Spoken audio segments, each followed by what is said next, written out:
दुखन लागी है माँ तेरी अखियाँ, दुखन लागी है माँ तेरी अखियाँ, मेरे लिए जागी है तू सारी सारी रतिया। ओ मेरी निंदिया पे अपनी निंदिया भी तूने वारी है।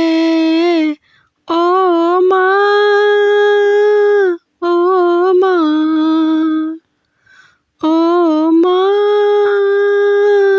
ओ माँ। तो हेलो गाइस, कैसे हैं आप सब? I hope you are fine. मैं भी अच्छी हूँ। तो गाइस, आज आपने देखा, आज मुझे मम्मी की याद आ रही थी, तो मैंने अपनी नहीं, सबकी माँ के लिए गाना गा दिया। और ये बात कितनी सच है ये हम सब अच्छी तरह जानते हैं। तो गाइस, मोक्ष आ गया है। अब हम माँ बेटा बहुत जल्दी अपनी मम्मी से मिलने जाएंगे। वो अपनी नानी से मिलने जाएगा और मैं अपनी मम्मी से मिलने, क्योंकि मोक्ष को गए हुए 5 साल हो गए हैं। और मेरी मम्मी कहती है मिलवा जा, टाइम का कुछ पता नहीं है। पर गाइस, मम्मी को फ़ायदा है पहले से। मम्मी अब खाने भी लग गई है खाना, और पहले से इम्प्रूवमेंट बताती मम्मी अपने हाथ पैरों में भी। आप सबकी दुआओं से मम्मी क्या फ़र्क है। तो गाइस, एक चुटकुला हो जाए, जैसे कि हम लोग करते हैं डेली, आप सबके चेहरे पे एक मुस्कान लाने के लिए। तो क्या था गाइस, माँ कहती थी, तो गाइस कहते हैं उस आदमी को कोई मूर्ख नहीं बना सकता। किस आदमी को? अरे उस आदमी को कोई मूर्ख नहीं बना सकता जिसको अकल बादाम खाने से नहीं, माँ की चप्पल खाने से आई हो। है ना ये बात सही? बिल्कुल सही है। तो गाइज, आज आपने मेरा थंबनेल देखा होगा ना, तो ये बात बिल्कुल सही है। लेकिन ये मैंने मतलब इनकम के लिए ये काम नहीं करा था। क्या था गाइज, जब मेरी शादी हुई तब यहाँ पर किचन नहीं था, तो पूरा घर ही किचन बना हुआ था। तो जब मैं इन लोगों से कहती थी किचन बनवाने के लिए, तो ये कहते कि अभी मतलब बंटवारा नहीं हुआ है। जो मेरी बड़ी मम्मी, मतलब मेरे ससुर जी 2 भाई थे, तो उनका अभी तक बंटवारा ये नहीं पता था कि किसके हिस्से में कौन सा घर आना है, कौन सा प्लॉट आना है। तो लेकिन गाइज, उन लोगों की इस बात से मैं बहुत ज़्यादा परेशान रहती थी, क्योंकि पूरा घर किचन बना हुआ था। मैं बस खाना बनाते बनाते ही थक लेती थी। एक सामान यहाँ रखा है, एक सामान वहाँ रखा है, गैस नीचे रखी रहती थी, उठो बैठो इन सब में। फिर गाइज, मेरी जॉब भी लग गई, उसमें भी मुझे 2 साल ऐसे ही निकालने पड़े। और सबसे बड़ी दिक्कत तो गाइज तब होती थी जब आंधी आ जाती थी या बारिश आ जाती थी। इंतज़ार करती रहती थी कब बंद हो, कब मैं खाना बनाऊँ। तो पर ये लोग गाइस, जब मैं आई थी ना, शुरू में तो ये कहते थे कि तेरी जेठानी ने, जो मेरी जेठानी अहमदाबाद रहती है ना, बड़ी जेठानी। तो गाइस, आपको पता है एक बात, मेरी बड़ी जेठानी और मेरी मम्मी का नाम सेम है, कांता। और है ना, मेरी मम्मी की शादी और बड़ी जेठानी की शादी भी शायद 1-2 साल के आगे पीछे ही हुई होगी। तो ये सब कहते थे कि तेरी जेठानी ने यहाँ पर एक रसोई बनाई थी अपने हाथों से, मिट्टी से। तो गाइज़, मुझे तो नहीं आता था ये सब कुछ, क्योंकि माँ बाप ने किचन का काम भी सब ज़्यादा नहीं सिखाया था। तो ये सब काम तो बहुत दूर की बात है। तो पर मुझे पता था मेरी जेठानी को आता है ये। अब मैं क्या करूँ, बहुत परेशान। तो मेरी जेठानी, उस दिन संडे की छुट्टी थी, तो मैंने अपनी जेठानी को बोला, दीदी मैं आपको है ना नौरे में से ईंट ला के दे दूँगी, आप इधर है ना थोड़ा सा ऐसा कर दो, मैं खाना बनाने में मुझे परेशानी ना हो। तो वो तैयार हो गई मेरी जेठानी। तो मैंने उनको मिट्टी ला के दी, नौरे से ईंट, पता नहीं मैंने कितने चक्कर करे होंगे, मैं नहीं जानती। पर मेरी जेठानी ने एक दीवार खड़ी कर दी थी, मिट्टी से चिंदी थी। और गैस गैस का स्टैंड भी बना दिया था गाइस, मतलब अच्छी किचन बना दी थी उन्होंने। तो मुझे तो जो काम आता था मैंने तो वो काम कर दिया। मुझे मजदूरी वाला काम आता था ईंटें ढोने का, वो मैंने कर दिया।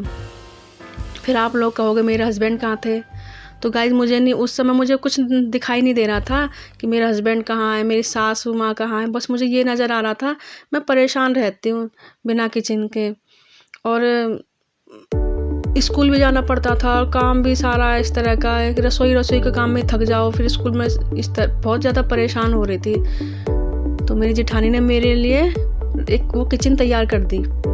फिर गाइस बड़ी मम्मी थी ना मेरी, मतलब हमारे यहाँ पर मेरी सास की सगी बहन थी, तो वो बहुत खुश होती थी ऐसे काम देखकर। तो बोली रेनू अब तो तंग नहीं पाएगी, अगर वो अब जिंदा होती तो मैं आपको उनसे मिलवाती। सच में गाइस वो मुझे इतना प्यार करती थी जैसे मेरी मम्मी मुझे चाहती हैं। तो फिर गाइस जब ये पहले ये सब कच्चा था यहाँ पर जिस कोठे में रहती हूँ इसी में ये पक्का था और सारा कच्चा था।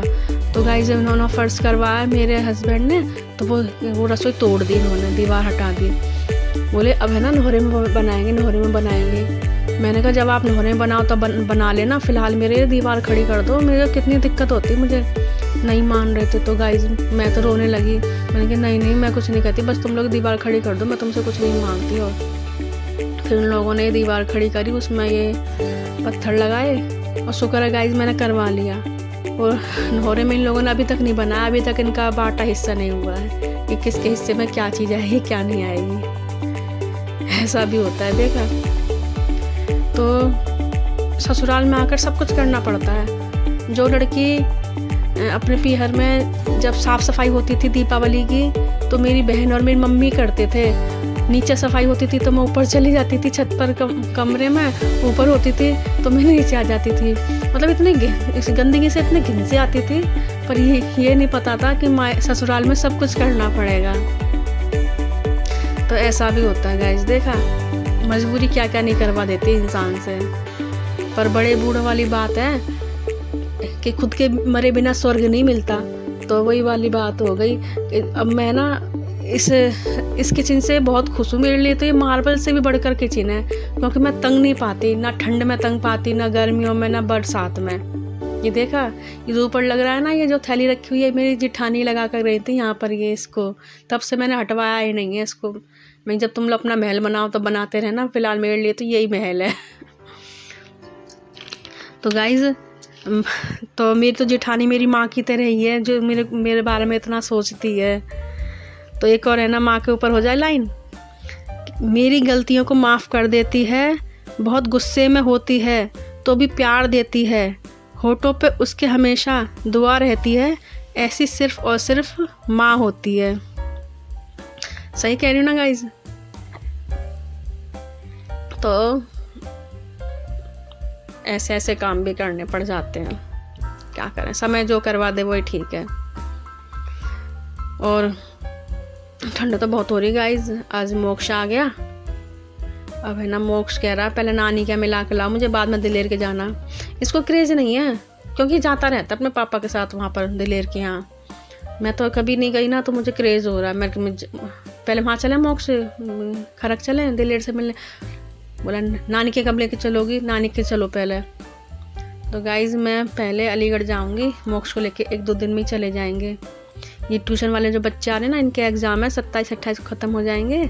उनके फिनिश होते ही अलीगढ़ के लिए गाड़ी ट्रेन पकड़ लेंगे, कालिंद्री सीधे अलीगढ़ उतारती है। तो एक मज़ेदार चुटकुला आया है, माँ के ऊपर ही है, माँ के ऊपर नहीं है। जो आज की जनरेशन है ना, उन्होंने जोड़ दिया माँ के ऊपर। सुनते हैं।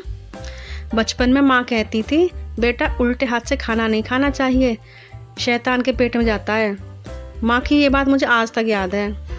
अब मैं जो सिगरेट पीता हूँ तो उल्टे हाथ से पीता हूँ, शैतान के फेफड़े खराब होंगे। हर बात का जवाब आज की जनरेशन के पास मिल जाता है।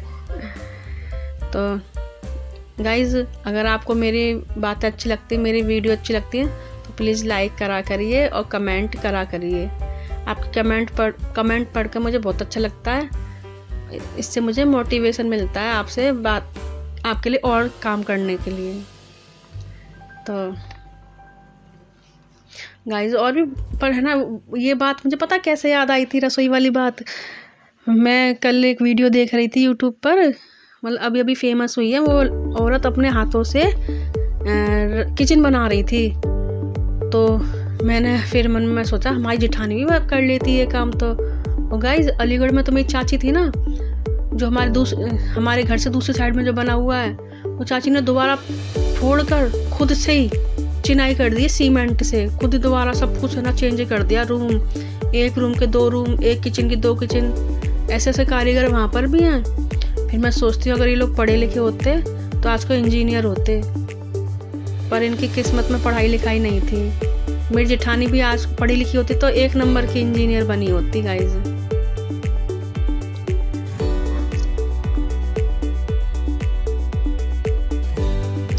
आप सब सोच रहे होंगे कि रेनू को आज क्या हो गया, माँ के लिए इतनी इमोशनल हो रही है। तो गाइस एक मदर्स डे ही माँ का दिन नहीं होता, हर दिन माँ का होता है। जिसने हमें जन्म दिया है, मतलब उससे बढ़कर क्या है इस दुनिया में। तो सारे दिन एक माँ के दिन ही होते हैं। आपके लिए वो गाना कंप्लीट कर देते हैं। तो कितनी अच्छी है, तो कितनी भोली है, प्यारी प्यारी है ओ माँ, ओ माँ, ओ माँ, ओ माँ। कि ये जो दुनिया है ये वन है कांटों का, तू फुलवारी है ओ माँ, ओ माँ, ओ माँ, ओ माँ। तो गाइस मोक्ष आ गया अपनी मम्मी के पास। चले वो कल फिर मिलेंगे नए व्लॉग के साथ। अब अपने मोक्ष से बातें करूँगी मैं। आपसे बातें बहुत हो गई। अच्छा जी, नमस्ते, गुड बाय। कल के लिए फिर मिलेंगे।